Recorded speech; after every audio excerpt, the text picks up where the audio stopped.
kuma kipathu kandam lo suma evet na po to kapet le ay tawin na po kagyan so kipathu ise ko thelo ni nagyan Susana ade pe so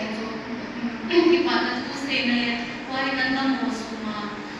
pe so patini ne ho pe na so at in se din lang atu le ho ni pe ni mo ni ay tawin na po siya tuni ani ke po so kan kung dam do sun hawin na so kan mo kai te cha hi si ma taw na hi banga so lo ni ne de na ne sa hi so I na sa hi lo na pathin pat he bu lo le so lo hi na sa dam na so hi lo na ne ni hian na ai taw pin na mo ai tan dam na ni ai taw pin na mo to ai ngai lu na ina so ai ni na ka kan pin lam pin so an no lo dan na to I ma tan so ye ke ni ka ka so in kung ka so ni sun ke ko kan ki pa na so ka stay hello in na nang ni ko ni kung ni mo siya ka dam lo lo na sa ni so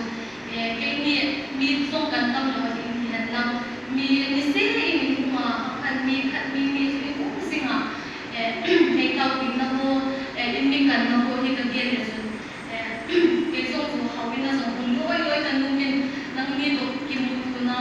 ai ko haw kung ni ki mu tu na so hawin ko ke hi en I chi si a so hawin loi so kan nu min so in na nga so ni kuma kan hawin ki khen le ke ko in na nga ni kuma ama sa pen nen na mo na anok ta chi mi so si kan ni nan kuma na ni na ko ka polo so an ko ka su ni sun ai ko to ki bang lo na ki chi so ko pi ti nga so ka pi pen hi en mi dam mo vet ko hi akhat dan na adam mo ko a din dam thei na le sun na lu na hi so chi ja so tu chunga so in mi mu vet si a ki kan dam lo le so ai mi naw pin na ko si a ki kan dam kon se yan lang tu a pathin tu ai chu tran ni ni a ami kan ni hange tu chung kan dam mo su ma ki thin ni ai lim kui na pe na hi that thei bu na hi ma a chung chung ka se ta ni hi tu ma ni na ka ni fi ham ti hi ka ye la hi chu na that thei bu na lang hi kan ni na dik se ta I masa penen Bible lebu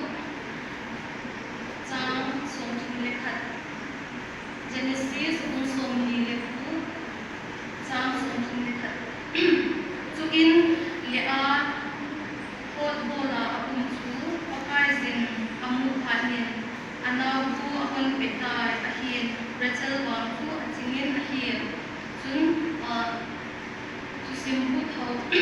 Genesis bung som thumna chang khata chu in Rachelin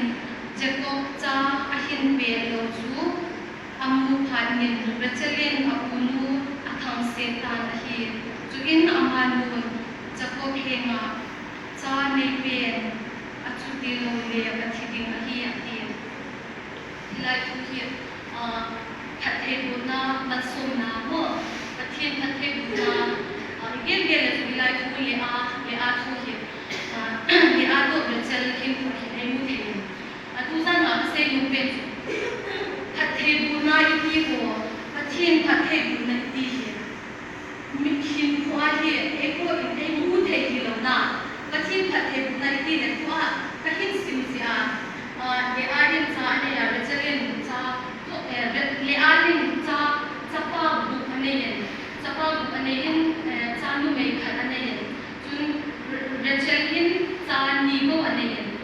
Rachel le a hin ku hi vet le chun le a hi Bible la zong kisu na me se ta hi chu me se ta jo ya zo me Bible la zong se yen chu le Google pe la vet na chun le a to Rachel hi phir na ko an hi yen chu a chu le a ya ni zo aku ka zo ahin chun Jacob azdi masa zo